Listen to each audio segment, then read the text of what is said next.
All right, so welcome to Making Awesome. This one's a little bit weird. If you're not watching on YouTube and you're audio only, you might just want to skip this one. Tad, who is our other co-host, Grant. I'm Grant, your main host here over at 3D Musketeers HQ. But Tad got his first 3D printer, and he's going through a lot of these troubleshooting, trials and tribulations of learning 3D printing. And we're doing our back and forth. I'm like, we should be recording this. So here we are. This is one of those off the cuffs. We're not going to have a number on it. We're going to randomly release it whenever the hell we feel like it. But this is all about tuning and understanding those first layers. And realistically, if we're going to be talking, somebody somewhere can benefit from what we're doing. Yeah. Now, the lighting on Tad's side might be a little bit rough, but... Can you see it, though? I can see it. It's a little dark, but I know there are reasons surrounding that we don't want to talk about. Yeah, I didn't know that I needed to put a nuclear winter on my bucket list. Yeah, 2020, man. Look at what's happening. How is it pretty bad right now? I can't see across the street. Jeez. I can't see across the street either, but that's because it's raining right now. Oh, lucky you. God, and I don't have my auxiliary light on. How many times have I done this? When will you learn, Grant? When will you learn, Grant? Golly, let's have me look a little bit more fit for video. Look at that. Bouncing a light off the wall in front of you is wonderful. So fancy. And these Philips bulbs that you can get from freaking Home Depot for like nothing. $13 that are and they last forever. Well, they're RGBW, so they're and they're Wi-Fi controlled. So I can change. I have the color temperature where I want it. It's not pure daylight like the bulbs above me. It's a little bit warmer, but it helps even out my skin tone so it's not too blue. Even though I'm wearing a blue shirt today, so. But who knows? So to kind of catch everybody up here, Tad he just built this Prusa i3 Mark IIIs. It's the original Prusa i3 Mark IIIs. Got to get that name right there. And Tad's assigned. So you can actually, if you don't know this, you can request it in the order notes to get the printer signed. It might take a little bit longer. Yeah. For it to get it's totally to you. Worth it. But Joe Prusa is one of the OGs in the industry, and you get to have his signature. So if you're watching the video right now, his printer's currently going through its auto leveling. One of the first things we had Tad do was change it from the 3x3 auto leveling. 3x3 is, well, it's fine. It's enough. But the printer can do 7x7. So you go from 9 points to 49 points. More points, more better. Now, yes, you do end up with some extra time, and Tad, you might see it goes to do its probing sequence, and then it comes up and then comes back down again. That's because that point that the sensor was going after did not reach the standard deviation that it was looking for. So it was either too far away or too close. And it says, hey, let me make sure I'm not going crazy. Right. Let's make sure everything is right. It's very nice that it checks itself. It is. And that's why we recommend these printers to anybody. Whether you are a first-timer, you're a hardened professional, for less than $1,000 as a kit, you can buy them for $1,000 pre-assembled. But for less than $1,000 as a kit, there's nothing better out there for the money. You will spend less time going back and forth on all the BS for this printer. It will make up for itself. You know, you look at the Ender 3, they're like $200. I've seen them as low as $130. Are they bad printers? No, but they're missing a lot of the features that this printer comes with. One of the big things is these printers are smart. The Prusa can detect if it's square. It can detect how far out of square it is and fix itself. So Tad, you can actually check this. You can see how close you got to perfect. The closest I've ever gotten is 0.3 degrees. My better 3/4, she has gotten 0.1, and she'll never let me live it down. She has gotten the best, but now it took her about double the amount of time it took me. So I will take a third of a degree out, and the printer doesn't even consider that a problem. It's like a third of a degree. I mean, dude, that's fine. Yeah, I mean, look at the, you got 8 inches or whatever, so it's not really that big of a... The printer's 250 by 210 by 210, and for all you filthy Americans out there, which of course we are 2 of them, Yes. that is 9 by 8 by 8-ish inches. It's a little bit more than 8, and I think it's a little bit less than 9, but it's 9 by 8 by 8. And I wonder if I'm gonna fuck this up if I put... No, it's boy, we're off. like 10 minutes in the video and we're dropping F-bombs. All right. It's the weekend. We'll put the parental advisory on there. Why not? Let's do it. Sorry. I don't care. I'm just it's gonna be an off the cuff. For the official ones, we try not to cuss too bad, because we don't know who's listening. We don't know anything like that. But hey, you can drop an F-bomb and still hit PG-13. I think we're all right. Anymore, yeah. And realistically, let's be frank. If you're under the age of 13, having a 3D printer is quite frankly a risk. It is. And don't get me wrong, I've seen some exceptions to that rule. I know quite a few exceptions to the rule. I'm a part-time teacher, so I teach at a high school and middle school for their robotics classes. And I've certainly seen some exceptions to the rule, but by and large, there are not many exceptions to that rule. So I think 13 is a great time to start, right? That's right when, adulthood is creeping around the corner, and, we'd rather have kids interested in technology than the internet, because, Avenue Q. And if you don't know that reference, don't look it up.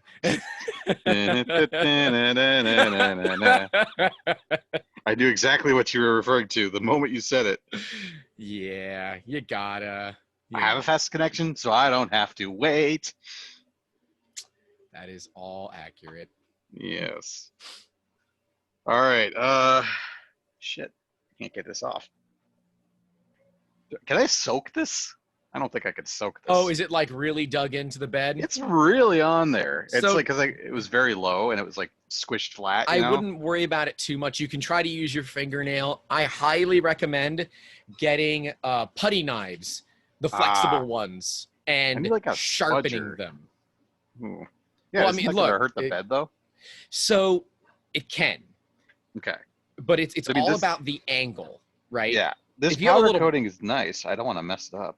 You've got 2 sides, okay? So, whatever. This is true. But actually, I wonder if I could get it hot and then try. You can, yeah. Let me do that. I'm going to do that later. Get it hot. All right. And that's the nice thing. How's she looking? Is she looking good? It's building fast. It's like lightning. Okay. It's a 16-minute runtime. Let's tell the folks at home your print times and or your settings. Yeah. Let me look up what I set it for speed. I'm curious to see where you run versus where we've kind of learned. Yeah. So, for those who don't know too much, Tad is the lead engineer for 3D Musketeers and the co-host for Making Awesome. And Tad is an engineer, which means that we can be a little bit mean to Tad. I could give Tad the pre-tuned profiles that we use, that we've spent months and months and months and months, and we're very happy with them.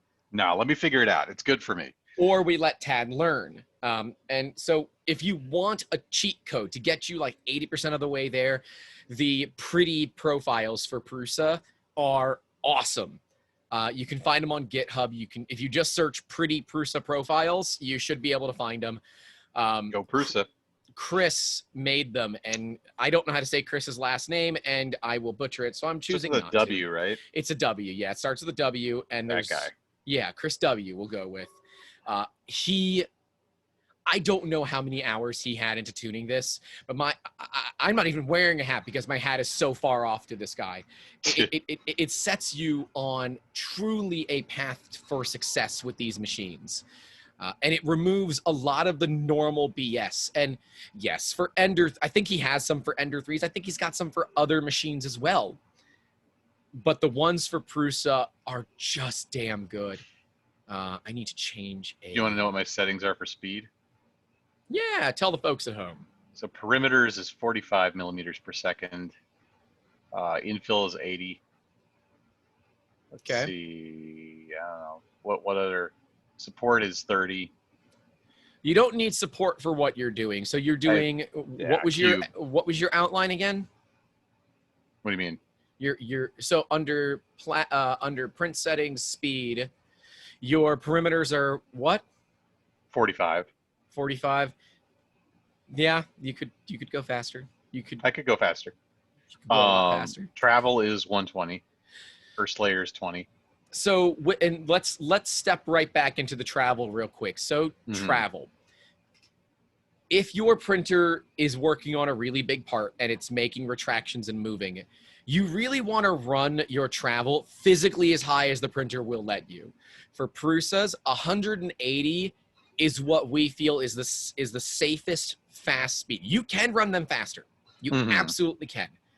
But you will see adverse wear and tear on the machine. Your bearings, if you don't keep your bearings properly lubricated, they will very quickly dry out when you're running anything over 200, and you will start to grind your rails. Ask me how I know. You know, and you can run faster, but when you are really getting that printer dialed in, run it slow. Making it go faster is easy, and you'll see you'll get a little bit of extra ghosting if your belts aren't 100% tight. You'll run into other issues, but when you do nice and slow, you're really able to tune those things. And you're running infill at 90, you said? Let me check. 80? I think it's 80. Ooh, that's looking nice though. And I'll get the calipers out because I want to see if it's all square and the same in every direction. Well, let it finish the print first. Right. But that's what I'm going to do. What is your small perimeter setting set at? Good question. Let's find out. Small perimeters is 20. Okay. What about external perimeter? Is it a percentage, or are you just doing a speed? I actually don't know. It says either millimeters per second or percentage, so I don't know which is. Do you 25. Have a okay, so yours is 25 millimeters per second. If you don't have a percentage symbol, it's just that speed. Yeah. Okay. Solid. So we know your infill's what, like 80, right? 80s. Yeah. Infill is 80. Top solid infill is 30. Support is 30. Support material interface is grayed out. Okay, so you don't have support enabled for this job, and that's fine. I mean, it doesn't need it. Yeah, the cal cubes don't need it technically. And for those that are watching, here's a calibration cube. It's got X, it's got Y, it's got Z. And when you put it on your printer, the X is oriented in the X direction, the Y is oriented in the Y direction, and the Z is in the Z direction. So when you are measuring it, you don't have to mark X, Y, Z. Unless, of course, you're an idiot and throw it on the bed and the slicer in the wrong direction. It shouldn't. But it shouldn't. Hey, can you show me yours one more time? My cal cube? The cube? Yeah. Okay, yeah. So the one I downloaded has rounded edges, so that'll be interesting. Is it like one round edge, one chamfered edge? No, it's rounded all the way around. Huh. I don't know if I like that because it doesn't let you see. Well, it doesn't let you see ghosting. So. Okay. It's gonna. You won't be able to tell if it's nice and crisp. Let's see if we can focus. Yeah. There it is. Oh, we had it. We had it. I can see that pretty well. Okay. You see those vertical wavy lines? Oh, I see, yeah. Those vertical wavy lines, that is ghosting. So what that is when the printer is accelerating and decelerating, it's actually vibrating. So when the printer makes a move, it's going to resonate. There's no way to stop it. Yeah, and it'll rattle a little bit. Huh? It'll just rattle a little bit. It will. And with a really, really tight system, you can reduce that to almost zero. It's damn near impossible to get zero, but you can get almost zero. And that will be tuning your acceleration. That's under advanced. When you're looking at your Prusa slicer, Tad, in the top right corner, you'll see simple, advanced, and expert. Which one do you have clicked? Expert. Good.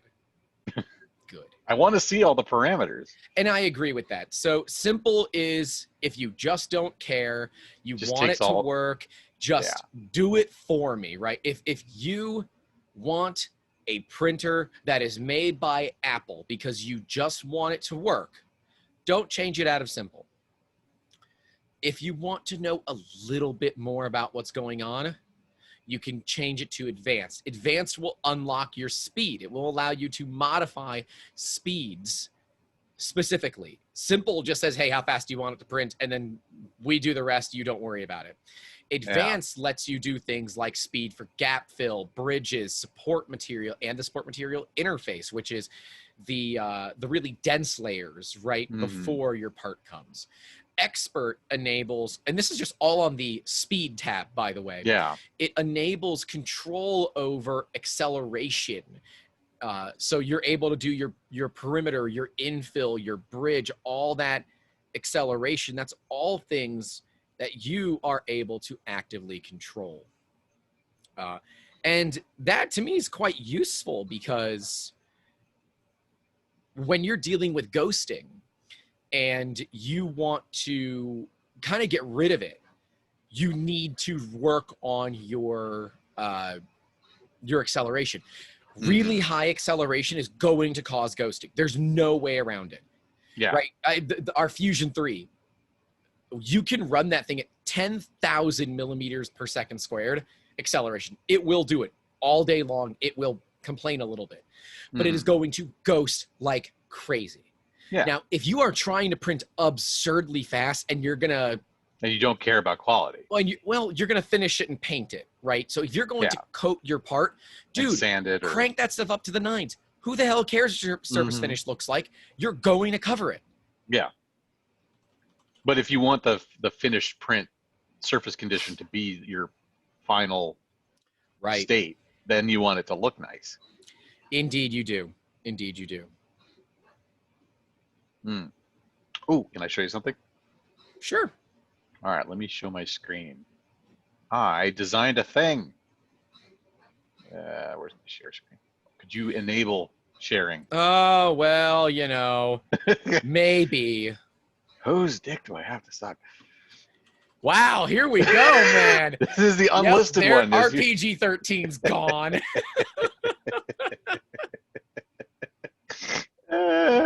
So Danielle and I were talking, and she's like, you know, oh, dear Lord, have mercy. We have all of our masks just laying on the bathroom counter right now in our the bathroom off of our kitchen by the front door, and we're like, this is there's got to be a better way that we can have our copious amount of masks stored, right? So I designed this little holder tree. This is about 18 inches tall, and when I was making it, I did not mean for this to look the way that it did. I'm like, that was not what it looks like. Let's move away from that. So it's a tree. It's a abstract kind of tree. Do you know how hard that's going to be in print? Yeah, no. I've already broken it into pieces. If I could figure out, so let me take off the bottom. There we go. So, you know, you can rename the bodies. I know. Those little wiry sections are going to be really tough to print. I might recommend building the main thing and then like leaving it open for some solid copper wire.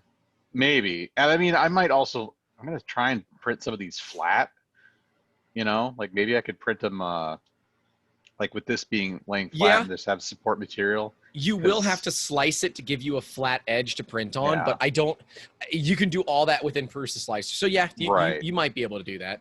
Because I don't want to build this vertically. No way. No. Well, no matter how you build that, you're going to have a weak section, right? That stem that's coming off of it will, even though what's the diameter of that? 7 millimeters. The main stem going back to the body. This thing, or this. That that. Is it going to tell me because it's not circular?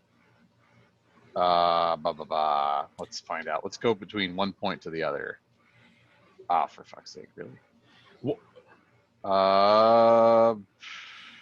Doesn't tell me. Let's figure out how wide. Well, this it looks like there's a circle behind it. It's right? about 10 millimeters. Okay. I mean, that might work. Yeah. How much gap did you give yourself for that? Because you're using a mortise and tenon style of assembly. How much tolerance? Half a millimeter. That should be fine. Yeah. I'm just gonna throw some glue on it and it should be good. Go for it, dude. Yeah. Nice. Also, why are you still running Windows 7? Because I don't like Windows 10 particularly. Yeah, that's fair.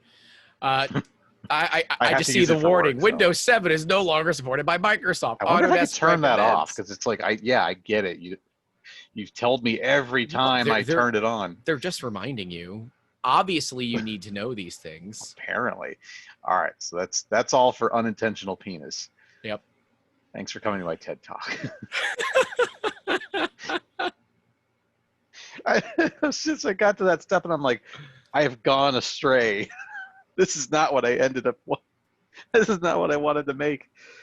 You know, and the one thing that I love about having these printers is that there's such a big community behind it that you're able to see what other people are doing and generally modify. So Angus of Maker's Muse put out a video a few moons ago regarding extrusion width. Up until then, we had always used 0.4 millimeter extrusion width because that's the diameter of your nozzle. That's what you use. Yeah. He did a functionality test to see, okay, at what point do you start sacrificing quality for stronger parts? Because the wider that you have your extrusion width, the stronger your parts are. Well, he found that like you can go all the way with a 0.4 nozzle up to a 0.55 or a 0.6 millimeter extrusion width. And it still runs totally fine. So we actually run a 0.45. We find that to be a good middle ground, right? That's 10% over. We sacrifice. Where is that in settings? That's under advanced. Okay. So you'll see your default extrusion width. And if you are running the simple, you won't even see any of this. None of this is available in simple. Yeah, it's 0.45 right now. Yep. So we run 0.45 for everything. Infill is 0.5, and then support. That's the one that we're constantly screwing around with. For some of our Prusas, we can get away with a 0.4. Others, we actually dump it down to like 0.35, 0.36. Because it's actually set to 0.37 right now. For me. You must be. Is there pretty PLA V4? I'm assuming. Let me see. I think so. Yeah, it's V4. Okay, so when we started, V3 was the only one that was available. So, something to be aware of. Things have changed since then, and all those older versions are available on there when I found them. So, and I think it is nice, right? If you're able to go back, take a look at where we've been as an industry, and to see how things have changed. Because if you don't understand the changes that were made, how are you able to properly troubleshoot it yourself? And we have an episode on the history of the 3D printing industry. Well, we have CAD. Yeah, which had a kind of an overview of it. But, I mean, so what? Mainstream 3D printing as we have it today came about not even 20 years ago. 2008. Yeah, just about 13 years will be starting next year. Yep.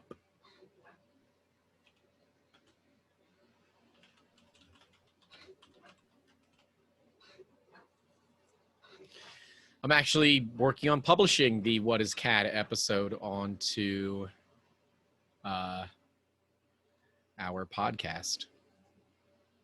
Making Awesome. Yes. For those who are just tuning in. Okay, but if they're just tuning in, they should already know that it's called Making Awesome because they're listening to the Making Awesome podcast. Hey. And theoretically, they should have already listened or watched that episode. Hopefully, if they're going sequentially. Yeah, that's fair. While I'm thinking about it. I think it finished.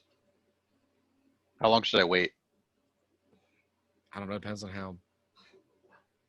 Can I rip it off right now? Yeah, you can rip it off right now. Just grab the cube and pull. Yeah. There we go. Oh, that's nice. Oh, that's so good. I have made a terrible podcaster's mistake, and I have a dry mouth. So I'm going to go get a glass of water. Get some water. I'm going to leave it up to you. Go ahead and tell the folks at home how your cube is looking. I will entertain I will the be people. back when I am less parched. Something's wrong with one layer here. What the hell was that? All right, folks. So here's my calibration cube. Came out actually really nice, I think. So you got your X and your Y and Z. Ugh, the lighting's terrible. There you go, Z. The surface finish is quite nice on the sides. I got to work on the top. It's not quite good on the top. It's a little rough. And I actually noticed that with my first print that I did last night, the Prusa logo, which just comes on the SD card. I'll hold that up so you can see it for a little longer. But if you can see that it's a little bit rough and there's some bits that stick up, and I just don't know how to fix that yet, but I'm sure Grant will help me figure that out. It's probably just a matter of going slower on the top layer. But it's very nice all the way around. Back. Good. Headphones on here. Good man. Got getting my some water. cup of water. How'd we do? It turned out really well. I was just telling everybody that the surface finish on the top is not quite there yet, so I still got to work on that. You're over extruding. Oh, okay. I imagine that comes down to speed also. Well, so I gave you a bit of a cheat code. In the chat, I just put the G code that we use. And sorry to the folks at home, we will not be providing that to you guys. That's just a little bit proprietary information. Yeah. But there are some tricks, so go ahead and use that. Try not to disclose some of those tricks. No. The other thing I'm noticing though is, I don't know if you're gonna be able to see this, but a couple, I don't know, maybe 10 layers up from the bottom, there's a little bit of a, I don't know what to call it. Where it changes? Yeah, because it's not even like it went in one direction. It's all the way around. It sticks out a little bit. So I don't know what happened there. I don't know why the Cal Cubes do that, especially the small ones. Yeah. I truly don't understand, but yeah. It's nice and square though, so I'm just gonna measure the size.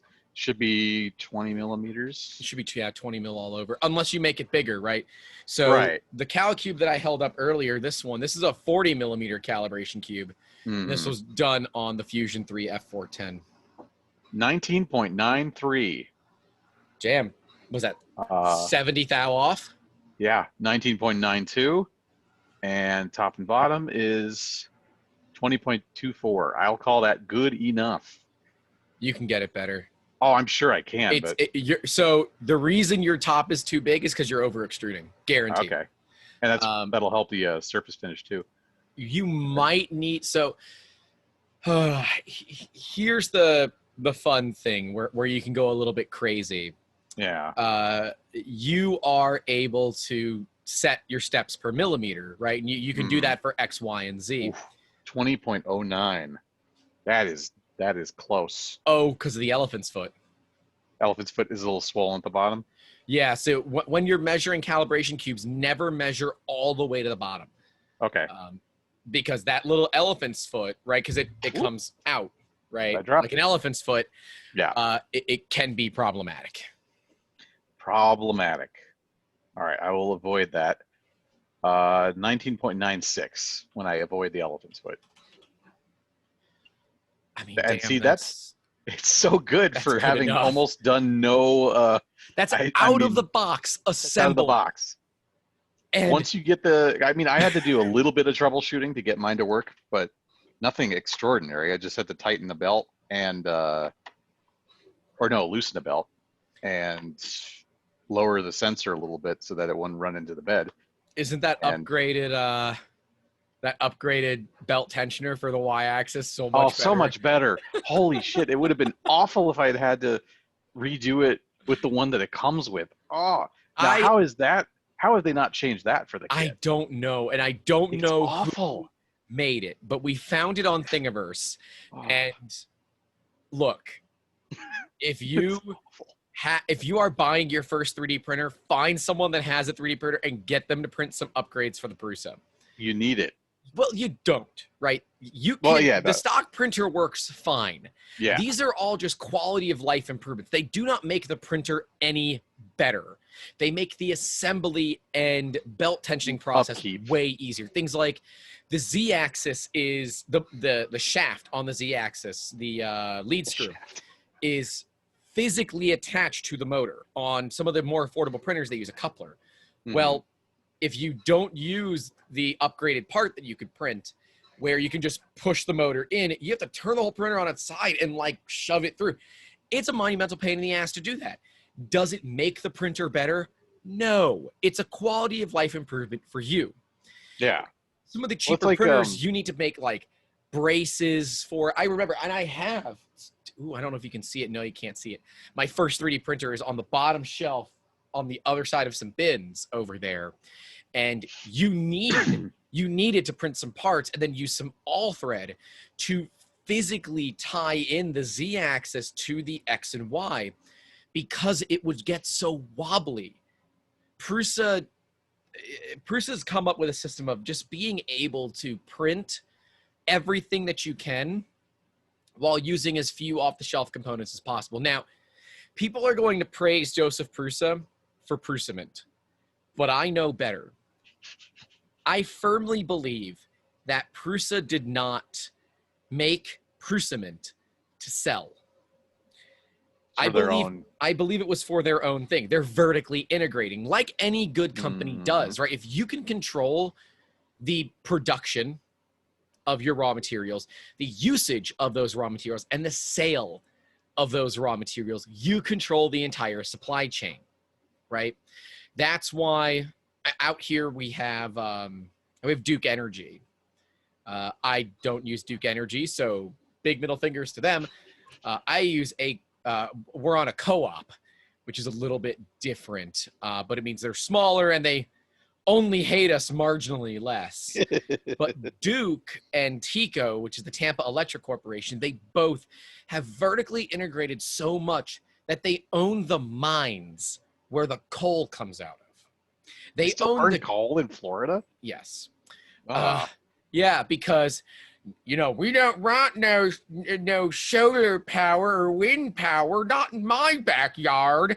And them nuclear, all I think about is Chernobyl. It's all the friggin' boomers in the villages that in the villages. It's always the villages. Hey, okay. If you know Florida, you know the villages. And if you know the villages, you know one of the fun facts about the villages. About them all the time. The villages has the highest percentile of STD infection rate in the country. Bunch of randy old people. They don't care anymore. Like, yeah, if I got 10 years, left, that's pretty good. So, hey, whatever, we all got time. What are you doing? And of course, 3D Musketeers HQ is relatively close to one of the largest nudist resorts in the country, El Caliente. That's the name? They couldn't come up with something a little less on the nose? Well, it is certainly not. Well, it's hot because it's Florida, and it's got nothing to do with the residents. They're easy to find because they're one of the few communities that have a 10-foot high wall between them and everything else. But they're kind of well known for all the wrong reasons. But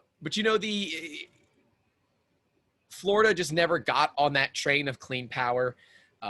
We've constantly kicked it away. We don't have great potential for like hydrodynamic power. We don't. Yeah. We're pretty flat. I think. Yeah. Well, wave energy is not it's not attractive because most of the coastline is beaches that people want to use. Right, because there's money there. Right. It's not like, some place with a really rocky coast that no one wants to go on. Well, you can put in wave energy generators. So I've got family down in Miami and South Beach. Everybody knows South Beach, right? Mm. It's a wonderful place. But I was watching a video on the Porsche Design Tower out there. Mm-hmm. This is a greatest of the great penthouse suites on the water in Miami. And one of its key features is the Desivator. It is an elevator for vehicles that is similar to what a lot of us know as a Wonkavator, where it doesn't just go up and down. It can go frontwards and sidewards and backwards and upward. So the Desivator is able to move in multiple directions during its travel, and the motion system behind it makes going up it almost you don't feel it. Yeah. It is really, really cool. And you know, for reference, that I looked it up. The penthouse suite in the Porsche Design Tower, which is the top floor, it has enough room for over 10 cars. So you have an over 10 car garage, right? And that's, of course, all the way at the top of the building. Your cars are not downstairs. Your cars go you're up not with using you, them up there, right? Because if you can afford the $36 million price tag, you are also able to afford cars that are artwork, and you are able to put the cars on display. And never use them, never drive them. Well, no, right. If you're spending $36 million, you might drive a couple of them. But like, you know, let's be real. If you own a gorgeous Pagani or a gorgeous Bugatti, the likelihood of you driving it in Miami is very slim. If anyone listening or watching this podcast has been to Miami, you know what I mean. Florida drivers are crazy. No offense. They are, but you know, everyone says, like, you know, Chicago's like, oh, we got the worst drivers. New York said they got the worst drivers. Florida said they got the worst drivers. Honestly, I think no matter where you go, people just suck at driving. It's just a matter of what extra that comes with, right? Chicago, you might get shot. New York, you're probably going to get stuck in traffic forever. And Florida, they probably don't have insurance. They don't know what turn signals are. Well, that's just a BMW thing. See, it's actually what happens when you forget to fill your blinker fluid. And you can go to any auto parts store, and they'll do it for you. You can get blinker fluid, right? I drive an 18-year-old car. Every time I change my oil, I got to make sure I top off the blinker fluid. It's very, very important. It makes certain that your blinkers do function when you expect them to. Right. You know, so when you flip on your blinker and it goes a lot faster than you're expecting, you're low on blinker fluid. You have to go. I can't keep a straight face. This bit is too hard. Crap. Although, yes, if your car is blinking faster than it should, it means the fuse is going to go. It means one of your lights have blown. Yeah. It means one of your lights are gone and you need to replace it because now it's a bimetallic switch. Yeah. And it heats up, then it pulls away and it breaks the circuit. When it cools down, it goes back. Well, when you only have one light, over time. They do. But yeah. I have an 18-year-old car and it's still running fine as he sips his drink, wondering when he needs to buy new turn signal relays. Yeah, I think the problem with people who don't use their turn signal is their entire mindset of, you know, it's their world. You're just in it. Yeah, and you know, part of me is like, my car is worth nowhere near as much as yours. Bring it. But then the other part of me is like, God, that's so much paperwork, though. Yeah, it's a pain in the ass. It really is, and it's a shame. That's why get a dash cam. If you drive a car, put a dash cam in it. If you can afford it, put at least two. Yeah. One facing forward, one facing behind you. And if you are someone that to watch the other dash cam, right, because your dash cam is not there to protect you. No, it is there to protect you from other people.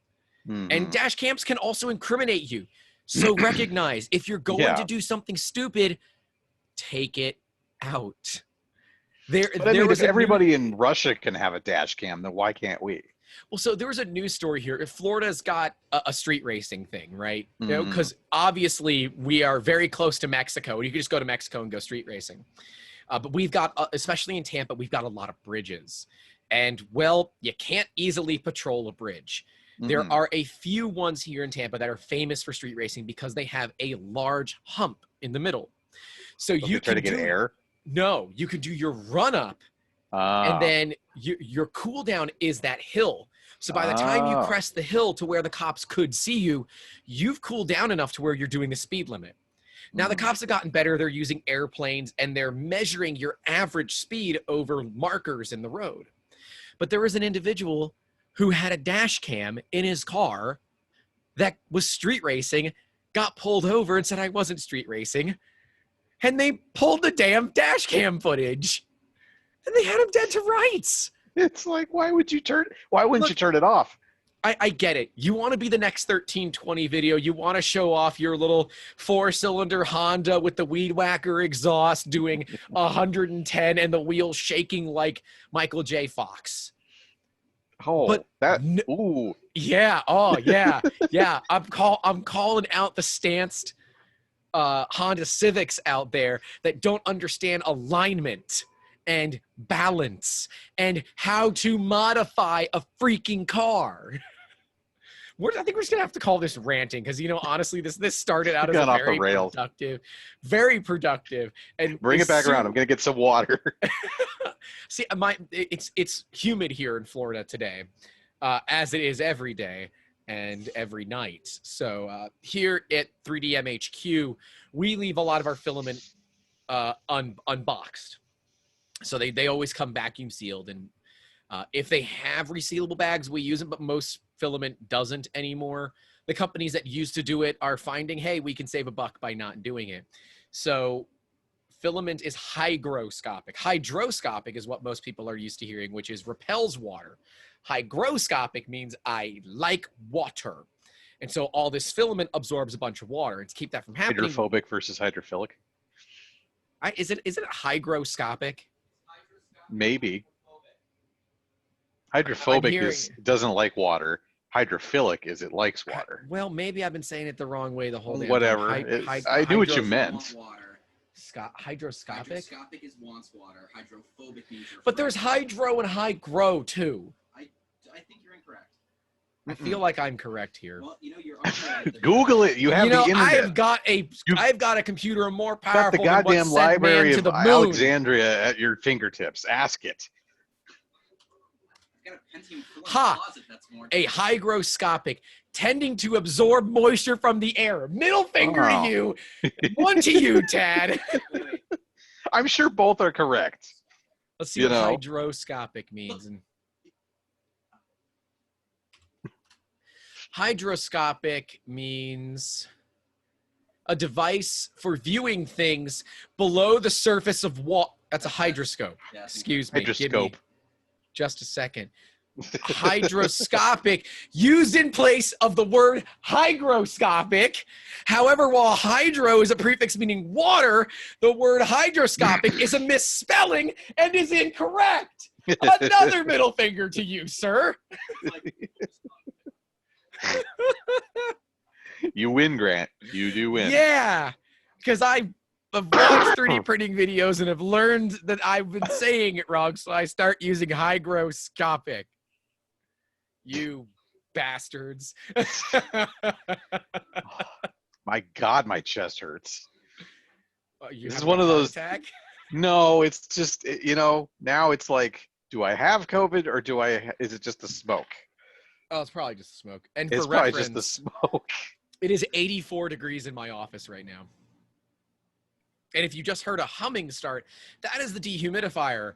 1, letting me know the song of its people. 2, coming here to dump more heat into this office. But it's a necessary evil. I actually have it turned up right now. It is keeping the office sub 40% ambient humidity. Normally, we keep it sub 20% ambient humidity. But when we're sub 20, we hit around 94, 95, and it's a little sweaty. It's a little sweaty, but it's a dry heat. They say, I don't give a damn. It's still hot. Yeah. Like, look, don't get me wrong. I've been out to the deserts. I've been out west, and yeah, you walk outside when it's 110 in a desert. It's hot. You don't notice it initially. But especially from someone coming from Florida where I don't blink a lot because it's so humid. You're relying on the humidity in the air? You go like I have family that Are you like a lives out- lizard or you lick your eyeball? I have family that lives in Vegas, right? And the last time we went Yeah. out there, I'm like, oh my God, I'm like blinking every 30 milliseconds to keep my eyes hydrated because I'm not used to that. Oh man, Staring contests are way more effective in Florida. practically underwater. Practically. I know like 3M HQ is 120 feet above sea level. And that's pretty high for Florida. There's a fair bit of Florida, like Louisiana, that is below sea level. Speaking of, Louisiana's not catching a friggin' break. No, doesn't seem like it. Dude, they're getting another hurricane. I think it's going to hit like as a tropical depression or a tropical storm. But man, that was like Haiti a couple of years ago. That just kicked them while they were down. I don't know. It was Puerto Rico. It was I don't know. Haiti, Puerto Rico, the Caribbean tends to get battered pretty heavily during the hurricane season. And I guess now I have to add my brother as a guest to the podcast, even though he just poked in to challenge me on my proper use of hygroscopic. I don't know if he can hear me, but it makes me feel better. So, dude, you got to try that new start code that I gave you. I was just about to start. I'm gonna make a benchy. The little Nope. Do a cal cube. Do another cal cube. Check to see if it fixes your z-axis problem. Okay. Well, here, let me export the code for this, and I'll do the same thing with the other one. So, how do I edit the Also, code I here? guess we should title this like ranting and Prusa printers. We should make sure that we include a link to an SD card reader for people because Tad did not have an SD card reader, and none of the computers. I don't had have one. an SD card reader. I'm kind of embarrassed by it because I always used to on all my computers that I had before, but now I don't. I only have them because of 3D printing. Yeah. So, but thankfully you can run the Prusa off of USB. So I can export the G code, open it in Notepad or something, and do this, right? I don't have to do it in Prusa Slicer. You can do it in Prusa Slicer. Oh, I can? Where do I see the code? Yeah. So you do it. No, you do it under printer settings. Printer settings. Custom G code. Custom and G then your code. start code. Oh, all right. I'll just plop that in. Yep. So there, you should see an M115, right? Yeah. That's your first code's M115. So the code I gave you, everything below the M115 is what you're replacing. Leave the M115 the way it is. What does it say, by the way? It should say Actually, I don't. My start code does not have M115. Don't worry about it then. Okay. M115 basically tells the printer what firmware version it's using. This is useful when you are testing out kind of, hey, this may not work software. Yeah. So I'll just replace the start code. Yeah, just replace that whole start code. Give it a shot and let me know. Now, I should be able to save this. Yeah. Make sure, don't over save it. Make sure you save it as like a new profile in case you don't like it. Okay. Save as, all right, pretty PLA with custom. I slept funny today, man. Oh, yeah? Dude, I got like my whole neck hurts, my back hurts. It's easy to do that. I can't move my head further than this without pain. I am, because of my back injury, I am so like, oh my God, did I herniate another disc? No, Grant, you have a sore muscle because for some reason you slept like a dingus head. All right, now let me do the, here, let me get rid of this. All right, new question. How do I get rid of an STL file that I don't need anymore in the slicer? Not right. Like when you're at the platter? Yeah, at the platter, yeah. I want to literally get rid of, just click it so it's green and then hit delete. Click it so it's green. So, so you're probably on the view that shows you all the layers and where the support material is, right? Okay, so at the bottom left, you'll see like where it says feature type. So you're looking at the layer view. You want to go back to the 3D editor view. See, these are the things you learn as you do this. That one you would have figured out on your own. You didn't. Oh, I'm sure I would have. All right, I want better The best calibration cube. Okay, open that. And with the, what settings do I want? I want, didn't load. The damn thing didn't load. I want pretty PLA. And then under advanced, come on. It froze. That's great. Anyway.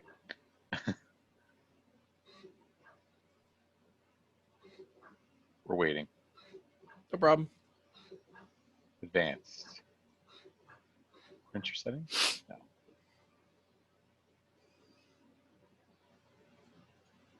Why is advanced not showing up? Custom G code. Oh, okay. That did save. Oh, I see. So the printer settings is a separate file from the print settings. Yes. Oh, Yes. And that's why. You might think, well, that's just redundant, but it's not. So you can mix and match. Right. So like we have a profile specifically for PETG. We have a profile specifically for Flex, one for PLA, and those are printer specific, right? So under printer settings, we have printer specific profiles. We have filament specific profiles. We even have filament specific profiles for certain jobs. So we recently finished up a really big print job for the University of Florida. We did some septic tanks for them. And because of their timeline, because of everything that was required, we had to build a custom profile for it. So we saved it with the septic tag on it. And it was things like it ran the material really, really hot so that we could run the machines very close to their limits because we needed to run fast to get this job done in a reasonable amount of time. And I can confidently say it's good. They liked it. All right. I'm going to start the new print. So I've actually never controlled a printer, a Prusa, by USB. Talk through what's going on here. So to do that, you need a program called Pronterface, which actually comes with the installer for the Prusa slicer. I didn't install it at first because I'm a dodo, and I thought I had a SD card reader, but I didn't. So there's that. But did this upload?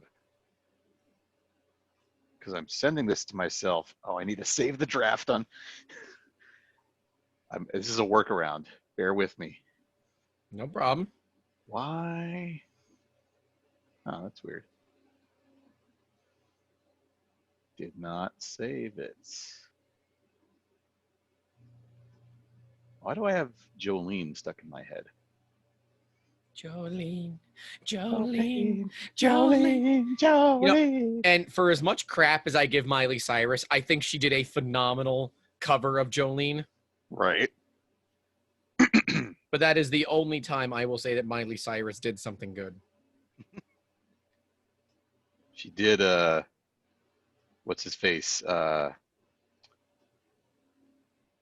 Who's she married to?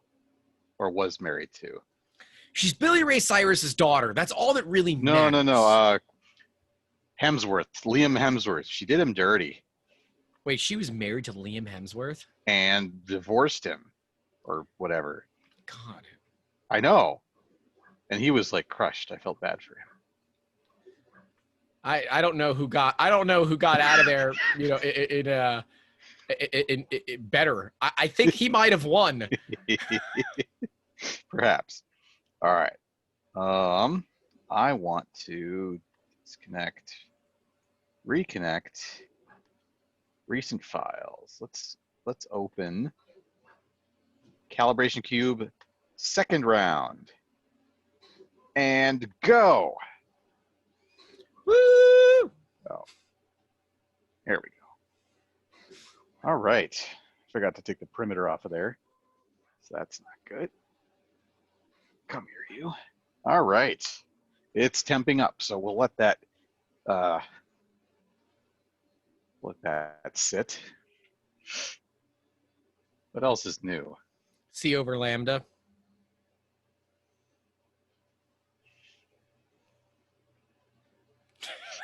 Son of a bitch. God damn it. How long have you been sitting on that one? Oh, I say that all the time. And when anybody asks me what is new, I always respond with C over lambda. And if you don't know it, you're like, what the hell? Let's sit like this so when it starts moving, you'll be able to see it better. Like, I just don't. I know Yeah. you're doing that for everybody at home, but it's still funny. I'm like, yeah, it's not like I don't have ones in the background. No, not for you, for the people. Come on. Yes, for For the the nice people. people. Whoa, hey, whoa, you're giving them some credit. We don't know who these people are. Although I did have some of my favorite makers over last night.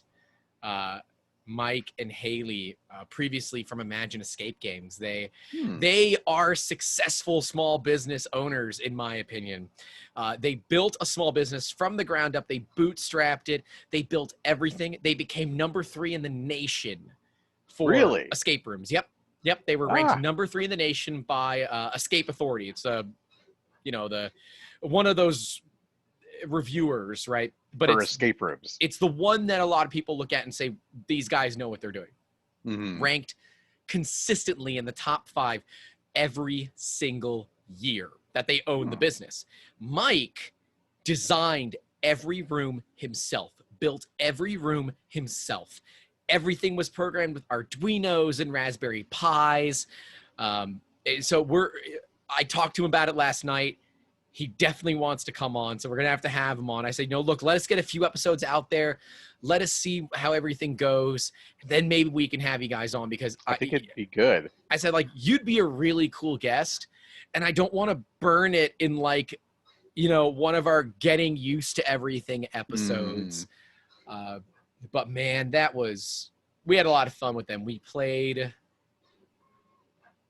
Terraforming Mars. It's a board game. Mm-hmm. Boy, that game is tough. It's starting. There's so much micro in that game, but I love it. It's a great. We've played it now twice. The second time was way better, but boy, that game's really, really tough. That 7x7's worth it, isn't it? It's doing it. Yeah. It really doesn't take that much longer. Like 15 seconds, maybe. I don't even think it's. I honestly don't know why Prusas don't come with 7x7 enabled factory. In my opinion, you should say, no, I want to downgrade to a worse system. But a lot of people do the Nylock mod, which is I've heard of that. What's that about? It's where you remove those spacers from underneath the bed. Oh. No, the spacers are underneath the bed, and you use nylon lock nuts instead, because you're able because you can get them perfect, right? So you put one right up against the bed, then you have another one that is your distance device, right? It gets you that perfect distance. Oh, you can control I see. Well, but I mean, you can correct for it software-wise. You don't really. Right. Yeah. So I don't think I will do that personally, but I could see the appeal. What we do and what we recommend is you get a torque wrench. Go to Harbor Freight. Get a torque wrench. It doesn't need to be a good one, and you torque everything to like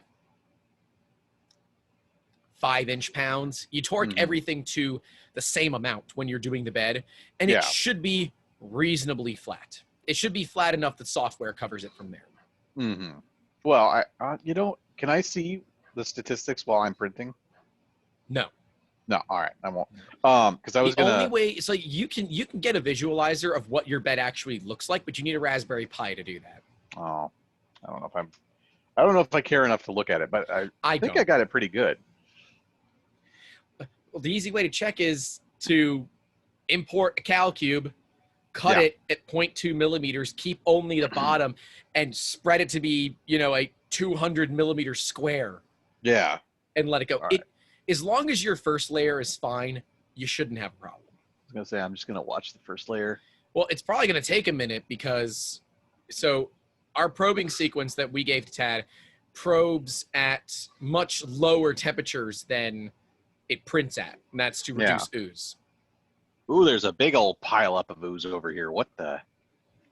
That initial line? The little stripe. Yeah, that's supposed to be there. All right. Purge line. Take it off when it's cold. Stop it. Why? Stop touching it. Well, what does it matter? It's not interfering with anything. He says as he hits the bed and causes it to skip a step.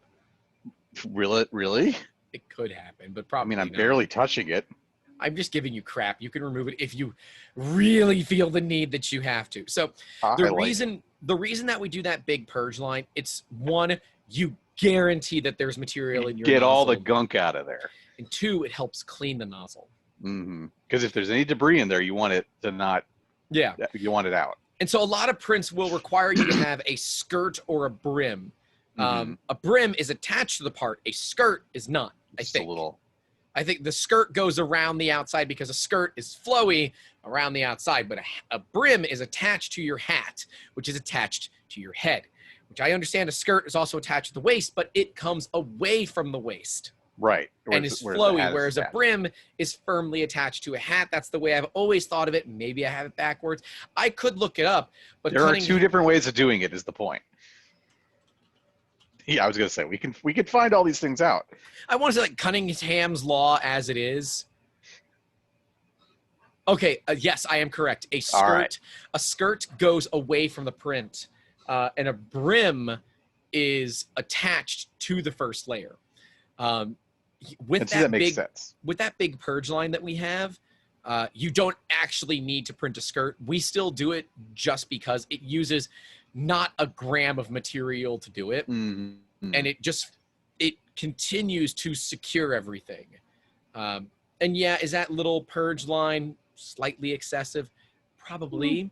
Do I care? No, I don't. Purging is good.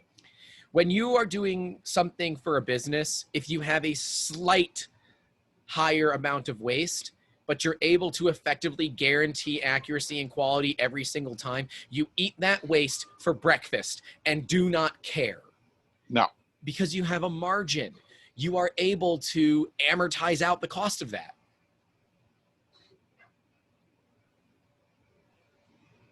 Sorry. Be right back.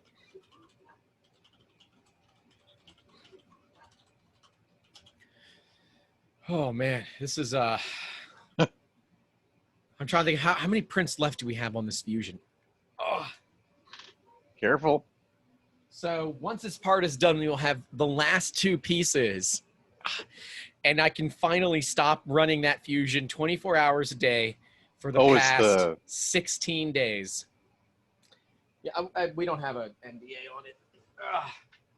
But you know, like these are failures. Look how big that is. Yeah. It's enormous. Or he's got a small head. Which is it? Shrunken head. But, you know, the Fusion is one of those printers that there's not a lot of great documentation for it. Is there really not? Well, you know, so Fusion provides you with tuned profiles and simplified 3D, but they're slow. And that's a bit of a complaint of mine. It's like, look, it's a $5,000 or the loading? Yeah. No. Oh, God, the loading's forever. But it's got an 18-inch long bowed tube, so it's going to take a while. It's not direct drive like the Prusa is. My problem with it is that their tuned profiles are really slow. Like for PETG, it's 83 millimeters a second. I'm like, okay. It could go a little faster than that. Clearly, this printer is built to run extremely high speeds. Yeah. Right? They don't use belts. They use spectra. Synthetic spider web as a line instead of belts. And I like it. I like the integration because it doesn't stretch. Now, the fact that it doesn't stretch means it has a higher chance of breaking, and that has happened. But Fusion 3 backs their products with a 2-year warranty, like unconditional 2-year warranty. If you have a nozzle clog, they replace the damn hot end. And to me, that's what a lot of the cost of that printer is for, right? A lot of that cost is the support. I am certain that Prusa, his loss leader is support. There's no way they're making profit on doing support for people. I hear their support's pretty good, though. It is phenomenal. The problem with Prusa support is, like any service-based business, it waxes and wanes. So you might reach out to them one day and instantly get them. Yeah. Other days they're slammed. The next day, you might wait 3 hours. Yeah. And I don't know if their system has changed, but if it hasn't changed, it doesn't like alert you Mm-hmm. You have to sit there and watch the screen for someone to come online and work with you. Wow. And there have been a couple of times where I walked away to like use the restroom or eat dinner, and I come back, somebody came in, I wasn't there, and they closed it. So now I had to start the whole process over again, and that was a little frustrating. Fusion, and so Prusa only offers a live chat. Fusion 3 does email support, which I think is better because you can get to it at your leisure. Right. Normally, I get responses for them in less than 3 hours. Now, that's I hear that's not atypical, but it's not to be expected. What? I don't know. It's like a flash of light. I'm like, what the hell? Yeah, is your that? camera's updating its white balance. Okay. Because your background is, those windows are so bright right now. Do you have blinds or something? I do. I'm worried it's going to make it too dark in here, but we'll see. Because that's the reason. I usually keep these closed, but it's, like I said, nuclear winter. Keep going, keep going all the way down. It's the white windowsill that's really doing it. You know, honestly, it's a little bit. Do you have a light in the room? None. Well, it's all behind me, so it'll make it even darker. We got to get you set up with one of these jank lights that I have. I know. I mean, it's simple but effective, right? It's a clamp light from Home Depot with a smart bulb in it, and it's attached to my monitor mount. It is so jank, but you know what? Plenty of room on my monitor mount, so I'll do it. For those that are watching right now, I'm going to turn off the light so you can see the difference. So it's currently behind on. the scenes. And I'm turning it off. When I turn it off, we look basically the same. All my light is behind me too. Mm-hmm. And I can turn it on. Nice front lighting. But I can also do. I could do full RGB. I used to work at a news station, so I know this well. The whole lighting game it's important. Quite frankly, I happen to love this little light because it allows me to, like at night, if I need to check on a print, I don't have to turn on there are 600 watt equivalent daylight LED bulbs in here. I don't have to turn those on if it's like 2 o'clock in the morning and had to use the restroom. I'm like, You just want to see if it's moving, right? Yeah, let me go check one of the printers. Yeah. I can turn that on, and it's great. They also have a nightlight mode. So, if you need to get up in the middle of the night and it's like in your bedroom or something, you can turn it on, and it's pretty dark. It's not all that bright, but it's enough for you to see what's going on. It also has a plant growth mode, which I haven't tried, but there must be a use case for that then. UV light, right? So you can do RGB. It must be RGBW with a UV. And UV. That's which impressive. I don't understand. Why? Unless they specifically put in the UV light for plant growth, there's no valid reason to have it. It just probably means that the diode has a wide enough spectrum that it includes UV. It's also good for you to an extent.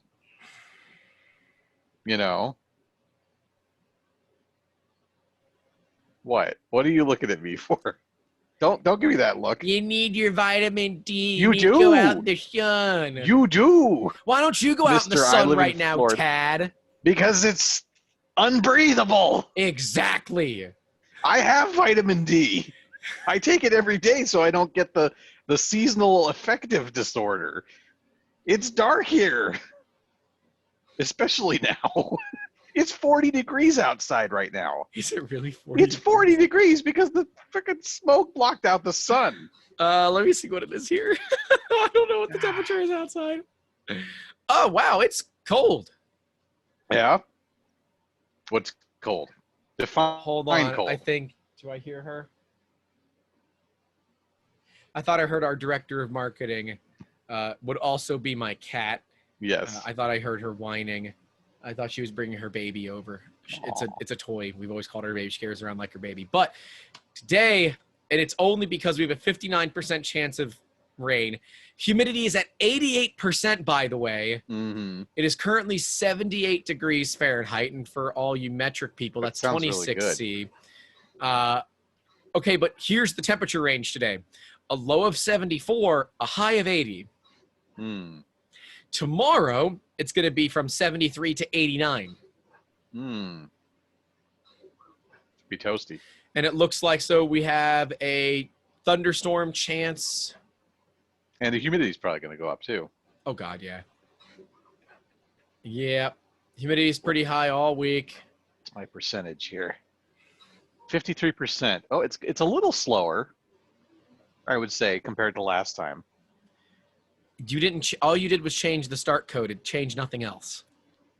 Oh, actually, let me go to the slicer then and see what it said it was going to take. You, sir, are having a placebo effect. No. It says it's going to take 21 minutes. The last one took 16 estimated. What the hell did my... I don't think don't our know. start Yeah, code does anything. I don't know. I mean, I didn't change the pretty PLA profile. All I changed wonder was if it's that what- extra heating. Maybe. It did sit around for a little bit. Well, yeah, because it goes from the probe temp up to the real temp. Yeah, I mean, as long as it's like a fixed time at the beginning, I'm happy to eat that for the, Yeah, rather than as long as it's not like proportional to the whole print time, because that'd be a long No, time. start code doesn't affect the rest. I mean, it can affect the rest of the print. You can change. Depends what you change. Well, you can change your acceleration in start code. That'll really change things. You want to screw with your buddy? Change. You can add. I think it's M190. I'll have to check, but there's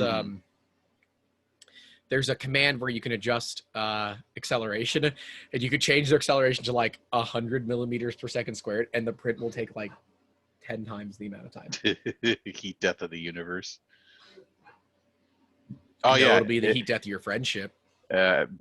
Set bed temp, M190. Oh, you know why? Because I know why. Because we force the printer to come up to temp before it probes. I believe the standard system doesn't do that. No, it probes and then it'll sit, because I can see that it still has to heat up a little longer. And see, you don't want that, because as your printer heats up, especially the bed, the shape changes. Thermal extension. Yep. Prusa is one of the few beds, and I forget who did this. I might have been Tom. One of the big YouTubers actually measured the flexing in the beds as it heated up. Prusa is one of the few that goes down. Really? Yep. Interesting. Yep. Most of the others go up because the heater's on the bottom. But Prusa's heater is right on the top. You do get a great benefit of that steel sheet because of the different shrink rates when it's cooling. The sheet will cool at a different rate than your print, and it should just pop right off.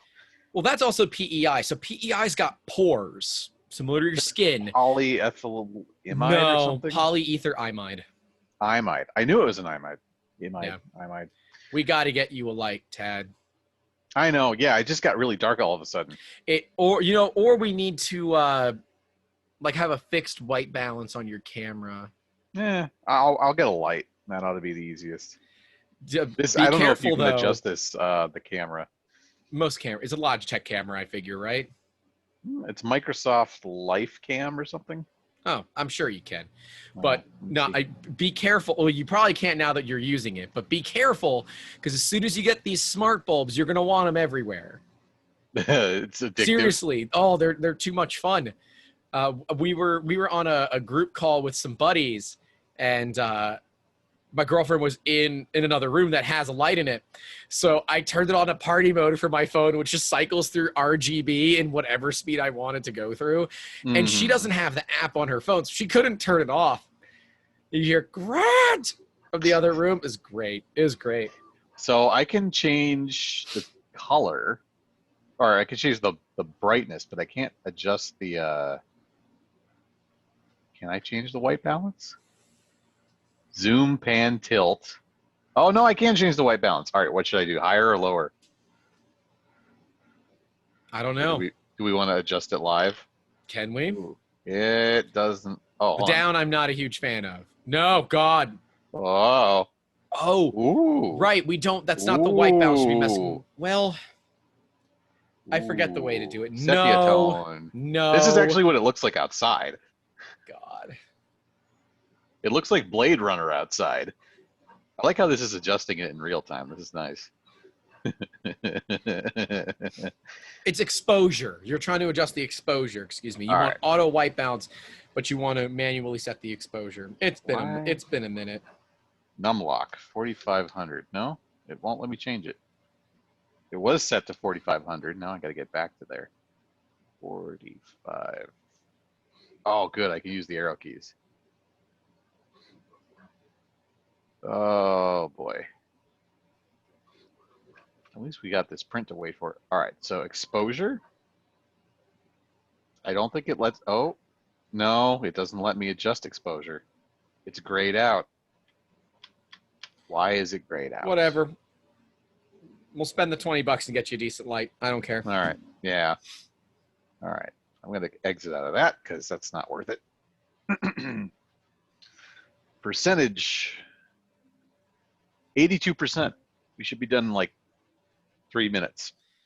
I laugh because, like, you know, you're going to be like, well, the Benchy takes over an hour. It's going to take a while. I know. Yeah, like, here's a – do I have an NDA? Yeah, I think I have an NDA on that part. Try to find something we don't have an NDA on. Mm-hmm. That took, like, time. Yeah. Does it tell me what my... Literally don't have anything that we don't have an NDA on that's near me that I can show that took a long time. I need to change the file association for this. I don't want to use Simplify 3D. I want to use Prusa. Right? Simplify is a great program if you need to have very specific support. But Prusa has been teasing a new update of Prusa Slicer that allows you to paint on support. And I think once they bring that out there, Simplify 3D will become kind of useless. Yeah. That is where Simplify still just wipes the floor with anybody out there, is its support generation. I still think Prusa Slicer overall is the best slicer on the market, and it's open source and free. But because if you're staying within the Prusa ecosystem, you have like the SL1. You can also do your resin prints in it, which is very, very nice. You can keep don't have all to change the same ecosystem. Yeah. And they make it very affordable, if that makes sense. Like, it's not resource intensive. Yeah. Let's see. I want to open. Oh, so I just wanted. I'm gonna go through it on this anyways. It's just gonna be this. We should have like some sort of, like, instead of making awesome, we got to call it something else. Yeah. For these kinds, or maybe like making interesting, and it's a secondary podcast where it's just us bantering back and forth. But so I'm uploading the What is CAD episode, and this is just the description. Making Awesome, supported by 3D Musketeers, is a podcast surrounding the trials and tribulations of entrepreneurship, product development, inventing, patenting, and protections. We will also deep dive into technologies to help you get these steps, like 3D printing, CNC milling, and injection molding. That should say understand. Oh, help you get to these steps. So help you get to the steps of, like, making, right? Yeah. And it says, in this episode, we will talk about the history of CAD, why it matters, and how it changed the industry. I have the referenced links, so the 2 pages that we used for all of our data. And then, do you have an idea you want to get off the ground? Reach out to Making Awesome Podcast through 3dmusketeers.com, and someone will set you up to be a guest.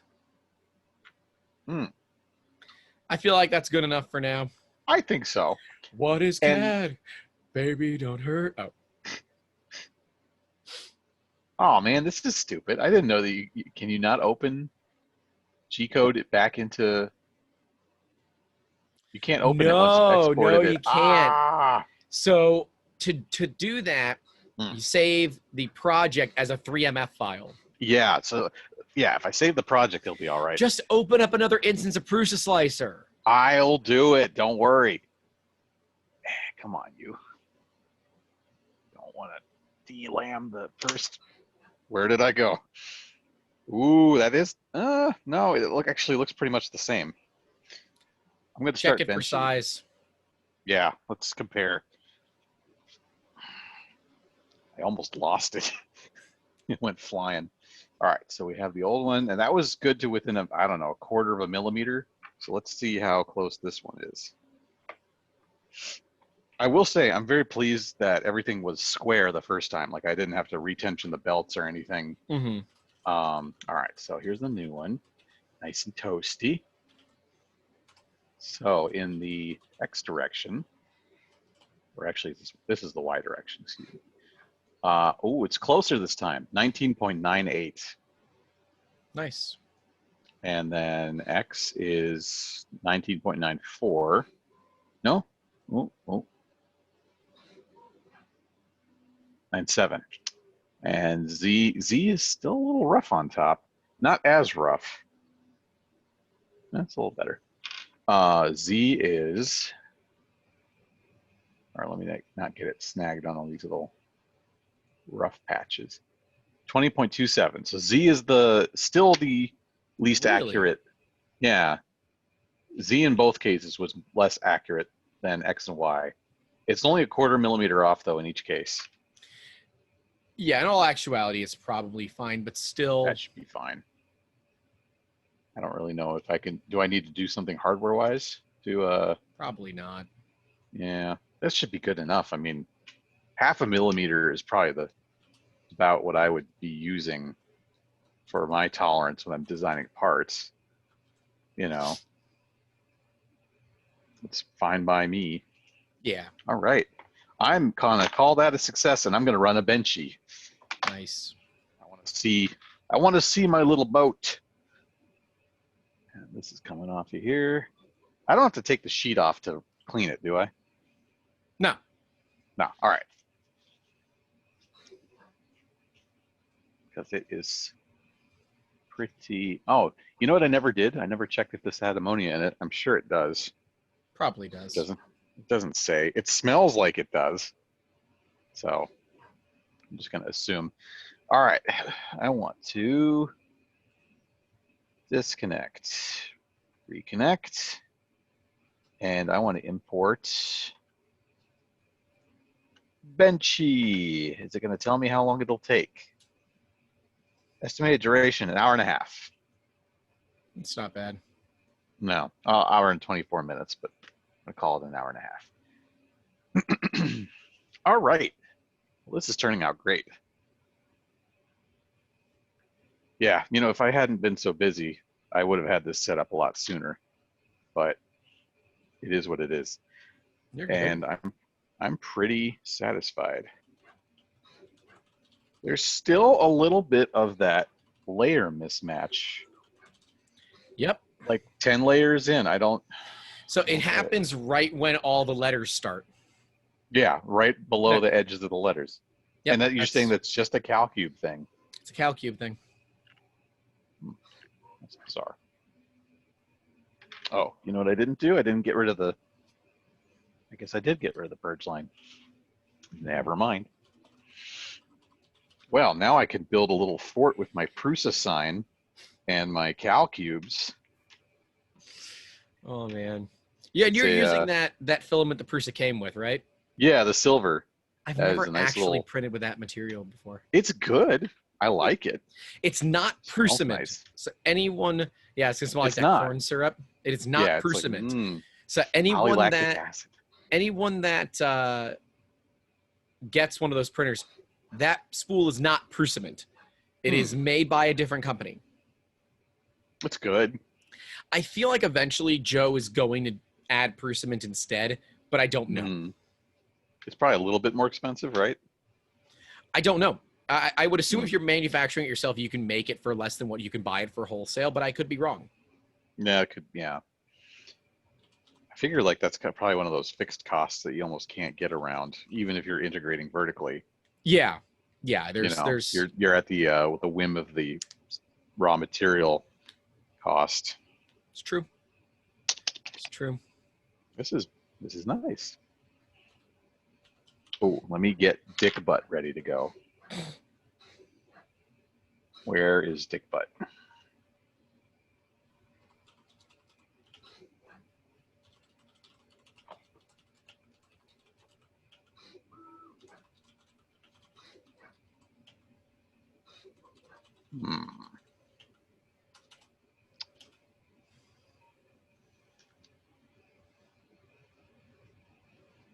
I have 3 different versions of Dick Butt, so what do I want? Do I want the one where he's sitting or standing? Probably sitting because it's going to require less material or less support material. Agreed. And I assume you don't have that perfect yet. No, I haven't actually tried anything with support yet, so. Yeah, that's a different animal. Yeah. Benchy's not supposed to take support material, is it? No support material on the benchy. All Make right, sure you good, because turn I did not have any on, so. Yeah. All right. Yep. And you know what you can also do is one of the models that come on the SD card for the printer is the benchy. Right. So you can actually print one with your pretty settings and then print one with the stock settings and compare them. Just make sure you mark them on the bottom. Yeah. And it's That's like- CT3D.XYZ. They're the ones that made the benchy. And that's all that I've ever heard from them. Yeah. I've seen so many remixes on Thingiverse of the benchy. Oh yeah, like because the benchy doesn't float, it floats upside down. The one that I downloaded actually is the floating benchy. So I will have that capability. I need a Sharpie. I need to get a Sharpie. I don't know why I don't have one, because this pen does not write on this at all. Then scrape it with a knife or something. That's what I'm doing. I'm just gonna scratch it. 2. Oh, this is bad. All right, I'm gonna have to go find something to scratch this with. What do I have? I'm I do have a doing knife. YouTube tags. Yes. The all important things so the algorithm can find us. You know, it says that tags play a minimal role in helping viewers find your video. Is that actually true though? It says tags can be useful if content in your video is commonly misspelled. Otherwise, tags play a minimal role in helping viewers find your video. How the hell did they do that then? I don't know. Suspicious.